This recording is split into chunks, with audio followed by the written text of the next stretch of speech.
ఒకప్పుడు నేను చాలా బలహీనుడిని. 3 మాటల్లో చెబుతాను నేను. ఒకప్పుడు పాల్సన్ అన్న మానసిక రోగి సుమారు 11 సంవత్సరాలు మంచం మీద ఉన్నాడు. డాక్టర్ కర్రీ రామిరెడ్డి గారి దగ్గరికి ప్రతి 15 రోజులకు ఒకసారి వచ్చినాడు. అలోపతి, ఆయుర్వేదిక్, చెక్క, హోమియోపతికి, వెల్లుల్లిపాయ రసాలు, జముడు కాకులు, పావురు రక్తాలు కాల్చి చాలా ప్రయోగాలు చేశారు. కానీ స్వస్థత లేని పాల్సన్ అన్న నా కోసం ఒక వ్యక్తిని పెంచారు. నేను ఎక్కడికి వెళితే అక్కడ పడిపోతే ఆ జబ్బు వస్తే అలా కొట్టుకుంటుంటే కాసేపు ఆగి రిక్షాలో నన్ను ఇంటికి తీసుకురావడానికి కోయిలగూడ హాస్టల్లో నన్ను ఇంటికి పంపించేశారు. 9వ తరగతికి వచ్చేసరికి ఇంకా తీవ్రమైంది, భయంకరమైన మానసిక వ్యాధి. మా హెడ్ మాస్టర్ అన్న మాటలు ఇంకా గుర్తున్నాయి. ఏయ్ ఎత్తండి రిక్షాలో ఏంటిరా, వీడికి చాకరీ చేయడానికి మనము పాలేరులమా శిఖామణి గారికి, నో స్కూల్కి రావద్దని చెప్పండి, అటెండెన్స్ వేసేద్దాం. అలసిపోయిన ఉపాధ్యాయులు, చేర్చుకొని స్నేహితులు, ఎవరైనా ఇంటికి వస్తే శిఖామణి గారికి ఎంత మంచి పిల్లలరా, ఆ రోగిస్టోడు తప్ప నేనే ఆ రోగిస్టోడిని. ఏమన్నా ఫంక్షన్స్ జరిగినప్పుడు మీ అబ్బాయిని ఇంటి దగ్గరే ఉంచండి, క్యారేజ్ ఇంటితో పోదాం పంపుతాంలే అన్నప్పుడు గుండె తరుక్కుపోయేది. ఇలాంటి మీటింగ్స్లో ఆ రోజుల్లో నేను అకార్డింగ్ ప్లే చేసేవాడిని. అకార్డింగ్ తిన్నోసార్లు పడిపోయాను.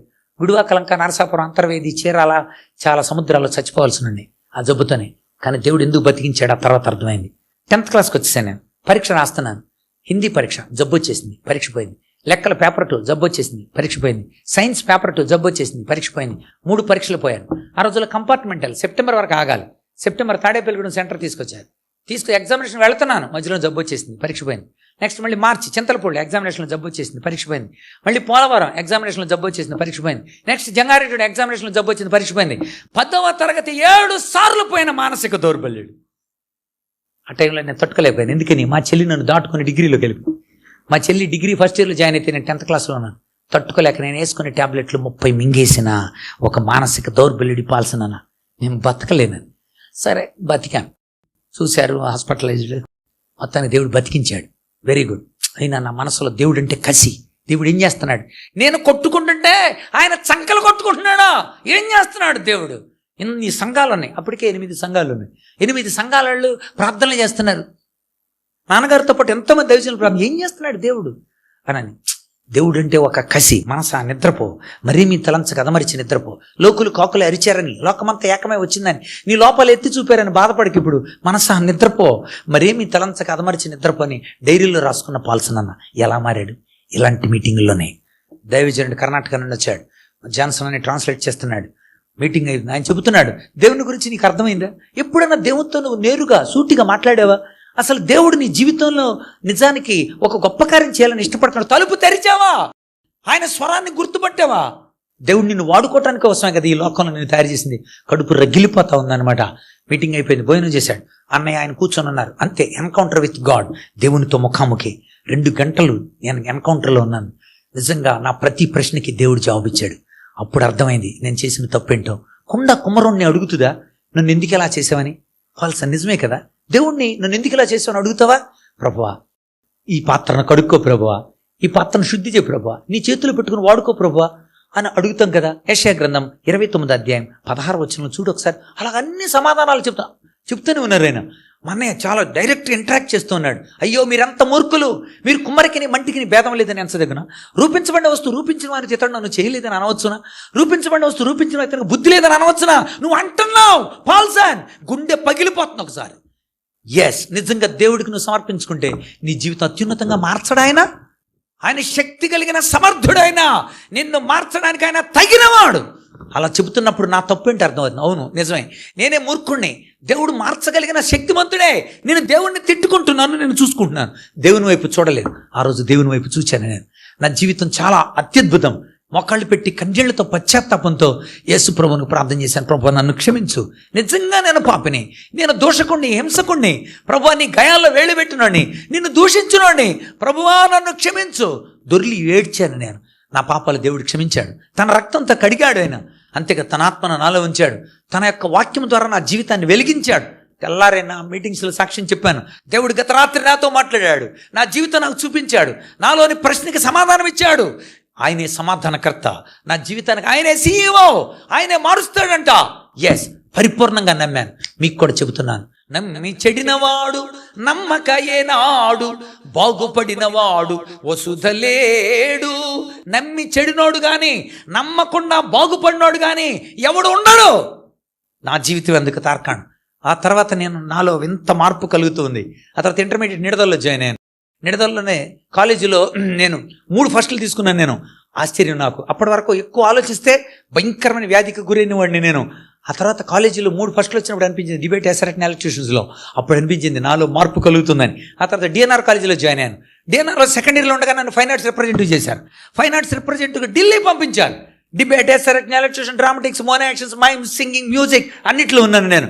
అక్కడ 16 యూనివర్సిటీల మీద ఫస్ట్ వచ్చాను నేను ఢిల్లీలో. అప్పుడు రాష్ట్రపతి జ్ఞాని జైల్ సింగ్ గారు అవార్డు ఇచ్చినప్పుడు అనిపించింది, గల్లీల్లో పడిపోయేవాడు ఢిల్లీ వరకు ఎలా వచ్చాడు, ఓడిపోయిన వాడు ఎలా గెలిచాడు, ప్రభువా నువ్వే నాయనా. అర్థమైంది నా జీవితం. ఆ తర్వాత ఫైనల్ ఇయర్లో మళ్ళీ నన్ను ఢిల్లీ పంపించారు. జామియా మిలియా ఇస్లామియా న్యూఢిల్లీ యూనివర్సిటీలో ఎన్ఎస్ఎస్ తరపున వెళ్ళాను నేను. అక్కడ 21 యూనివర్సిటీ మీద ఫస్ట్ వచ్చాను నేను. అప్పుడు రాష్ట్రపతి శంకర్ దయాళ్ శర్మ గారు ఆయన విన్నర్స్ అందరినీ భోజనాన్ని కూర్చోబెట్టుకున్నాడు. అప్పుడు అనుకున్నాను, ప్రభువా బలహీనుడను బహు పాపిని, ధనహీనుడను దరిద్రుడను, ఏమి చూసి నన్ను వెదకి రక్షించినావు, ఎంత ప్రేమ నీది, ఎంత ప్రేమ ప్రభా, నువ్వు నన్ను ఎంత ప్రేమించావు ప్రభా. ఆ తర్వాత బీఈడి జాయిన్ అయ్యాను గుంటూరులో. కాలేజ్ ఫస్ట్ నేను నిలిచాను. ఆ తర్వాత మానసిక శాస్త్రం తిరుపతిలో చదివాను నేను. ఆశ్చర్యం కదా, ఒక మానసిక రోగి మానసిక శాస్త్రాన్ని ఎలా చదివాడు, అక్కడ కూడా డిస్టింక్షన్. ఆ తర్వాత ఎంఏడి నెల్లూరులో చదివాను నేను, నెల్లూరు కాన్ఫరెన్స్ కాలేజీలో. అక్కడ కూడా మెరిట్ స్కాలర్ తీసుకున్నాను. ఆ తర్వాత మానసిక శాస్త్రపరంగా నేను రీసెర్చ్ చేశాను. ఆశ్చర్యం కదా, ఒక సైకాలజిస్ట్ అయ్యాడు. ఒక అంతరంగాలు కృషించిపోయినవాడు అంతరంగాల మీద రీసెర్చ్ చేశాడు. నేను ఎందుకు బ్రతుకుతున్నా అన్నవాడు ఎందుకు బ్రతకాలో చెబుతున్నాడు. ఒకప్పుడు మాత్రలు వేసుకొని చచ్చిపోవాలనుకున్నవాడు మీరు ఆత్మహత్య చేసుకోవాలనుకున్నారా, ఒక్క నిమిషం ఆగండి. ఈ క్రింది నెంబర్లో దేనికైనా ఫోన్ చేయండి. 2వ నెంబర్ నాది. కొన్ని 100 మందికి కౌన్సిల్ చేశాడు ఈ పాల్సన్ అన్న. ఎలా మారాడు దేవుడు. అర్థమవుతుంది జీవితంలో ఏం చేయాలో, ఎందుకు బ్రతికించాడో అర్థమవుతుంది. నేను ఎందుకు బ్రతికించాను ప్రతిసారి గుర్తొస్తూనే ఉంటుంది. పోయిన సంవత్సరం నాకు ఇప్పుడు 4 యాక్సిడెంట్లు అయ్యాయి సేవలో. పోయిన సంవత్సరం భయంకరమైన యాక్సిడెంట్ అయింది. నా కారు గరుడ ఎక్స్ప్రెస్ను కొట్టేసింది. కారు సగం చెత్త అయిపోయింది. చేతులు తలకాయ పగిలిపోయింది. చేతులు శరీరంలో చాలా భాగాలు చీల్చబడ్డాయి. ఆశ్చర్యం, ఎంత ఆశ్చర్యం, నా ఎముకల్లో ఒక్కటి కూడా విరవబడలేదు. నా కారు 3,20,000 అయింది బాగు చేసుకోవడానికి కోసం. అప్పుడు అర్థమైంది ఇంకా చాలా పని చేయించాలని. పోయిన సంవత్సరం 365 రోజులు యాక్సిడెంట్ అయిన ఒక 15 రోజుల తర్వాత నాకు సిడ్నీ రమ్మని ఆహ్వానం వచ్చింది. అప్పుడు అనుకున్న పరీక్ష పెట్టి దేవుడు ప్రమోషన్ ఇస్తాడని పంపించాడు. తిరిగి వచ్చాను. మీరు చెబుతున్నాను 10 రోజులు అక్కడ ఉన్నాను నేను. 365 రోజుల్లో 10 రోజులు తీసేస్తే 355 రోజులు, 32 రోజులు బెడ్ మీద ఉన్నాను యాక్సిడెంట్ బట్టి. ఇంకా 333 రోజులు. 333 రోజుల్లో పోయిన సంవత్సరం 286 రోజులు ఇలా సాక్ష్యం ఇవ్వడానికి కోసం బయటకు వచ్చాను. అప్పుడు అనిపించింది, అంటే నేను గొప్ప కోసం చెప్పట్లా, ఎందుకు బతుకుతున్నానో నాకు అర్థమైంది, అందుకు వెళ్తున్నాను అనమాట. రాలేనని చెప్పలేను, ఎందుకని వెంటనే గుర్తొస్తుంది. నేను బతికించింది ఎందుకో తెలుసా పాల్సన్, నా కోసం, నా గురించి చెప్పు. నేను ఇంతగా మార్చబడింది ఆయన కోసమే. ఆ తర్వాత నాకు గవర్నమెంట్ నుండి ఒక మంచి ఉద్యోగం ఇన్విటేషన్ వచ్చింది. ఆశ్చర్యపోయాను నేను. ఎప్పుడో జనరల్గా ఎంఈడీ చేస్తున్నప్పుడు ఒక చిన్న టెస్ట్ రాశాను అంతే. You're provisionally selected, please come and join అని టెలిగ్రామ్. వెంటనే రీసెర్చ్ పూర్తి చేసుకుని వచ్చేసి జాయిన్ అయిపోయాను. జాయిన్ అయిన 3 నెలలకే నన్ను డిస్ట్రిక్ట్ రిసోర్స్ గ్రూప్లో పెట్టారు. అబ్బో ఇక అంతా డిఆర్జీ అయ్యాను నేను. ఆ తర్వాత వరుసగా 91 అజయ్ కలం, 92 మదన్మోహన్ రెడ్డి మా కలెక్టర్లు. ఆ తర్వాత 2001 పూనం వాళ్ళు ఉత్తమ వాలంటీర్ల అవార్డులు ప్రకటించారు. 2001 పూనం మాలకొండయ్య ఉత్తమ యువజన అవార్డు ప్రకటించింది. సంజయ్ జాజు, సిద్ధార్థ జైన్ ఉత్తమ సేవారత్న అవార్డులు ప్రకటించారు. ఉత్తమ ఉపాధి అన్నీ చాలా ఉన్నాయి. ఈ రీసెంట్గా ప్రతిభా పురస్కార అవార్డు తీసుకున్నాను పోయిన సంవత్సరం. మొన్న 3 నెలల క్రితం ఎక్సలెన్సీ అవార్డు తీసుకున్నాను. నాకు ఆశ్చర్యం కలుగుతుంది. నా గదిలో చూస్తే 42 అవార్డులు రివార్డులు ఉంటాయి. నేను కోరుకుంటే కాదు, వీటన్నిటికంటే అత్యుత్తమైన అవార్డు దేవుడు నన్ను కుమారుడా అని పిలిచాడు. అలా కనబడతా ఉన్నప్పుడు ప్రభువా నేను మట్టోడిని ప్రభువా, కానీ నువ్వు నన్ను ఇలా లేపావు, సమాజానికి పనికొచ్చే వ్యక్తిగా చేసావు. ఎంత గొప్ప దేవుడు ప్రభువా, నీ పని చేస్తాను నేను. ఎస్, నీ పని చేస్తా. ఏం పని చేయమంటావు ప్రభువా ఆయన చెప్పిన ప్రతి, అందుకని ఎవరైనా పిలిచినప్పుడు రాలేనని అనలేను. ఎందుకు దేవుడు నన్ను ఎందుకు బ్రతికించుంచాడు అర్థమైంది. లవొదికయ సంఘం గుర్తు చేస్తుంది.